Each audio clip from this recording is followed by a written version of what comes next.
Let's head to the US now because senators have taken a major step towards ending the longest government shutdown in the history of America after working a compromise deal put forward by Republicans. The breakthrough came after a number of Democrat senators agreed to support a stopgap measure to extend government funding until the end of January and back a larger package to fully fund several key agencies. After clearing the Senate, the legislation will now need to pass the House of Representatives and then be signed by President Trump, a process that could take days before the final vote. Veteran Senator Bernie Sanders made this impassioned speech. If this vote succeeds, over 20 million Americans are going to see at least a doubling in their premiums in the Affordable Care Act. In my state of Vermont and throughout this country, for certain groups of people, it will be a tripling and a quadrupling of their premiums. There are people who will now be paying 50% of their limited incomes for health. Conflict report as follows. Oh, well, this is the biggest hurdle that it was facing. This was the logjam that kept the government from reopening. The Senate Democrats had not gone along with the Republican funding measure for 40 days. Now, enough of them have joined the Republicans to get it done through the first parliamentary hurdles. Eventually, the Senate will hand this off, as you mentioned, to the House of Representatives. The Republican majority that is expected to approve it, and then it is on the Donald Trump desk. So the shutdown isn't over yet. But now, for the first time in 40 days, we can see how this is going to end. But one might ask, the major points, the sticking points haven't been resolved, have they? Has the can just been kicked down the road?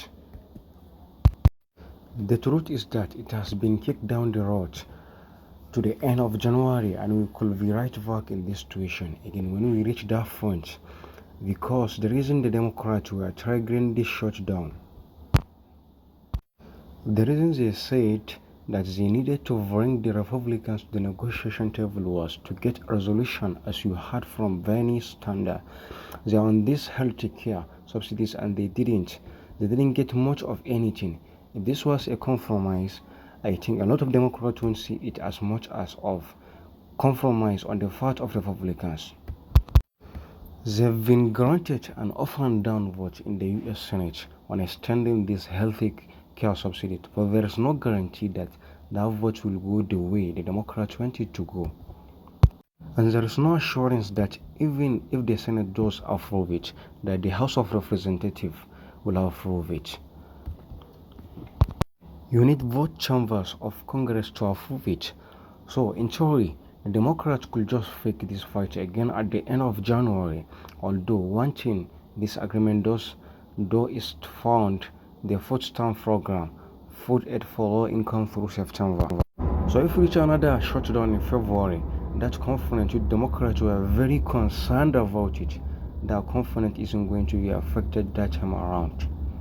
One might ask, what do you think got them to this point, to the point where they could say, yes, we are going to end this shutdown? Was it the economic sort of impact?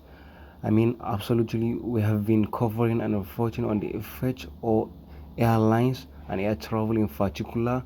Or was it how difficult things were becoming? Well, shutdown fights are always about tolerance of pain.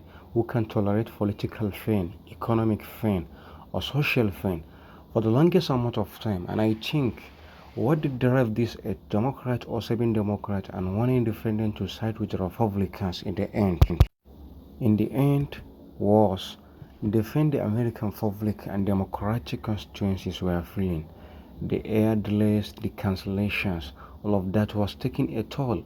That was becoming very much a problem for Americans heading into the holidays, but also the food aid for low-income Americans and the lack of paycheck contributed a lot to this.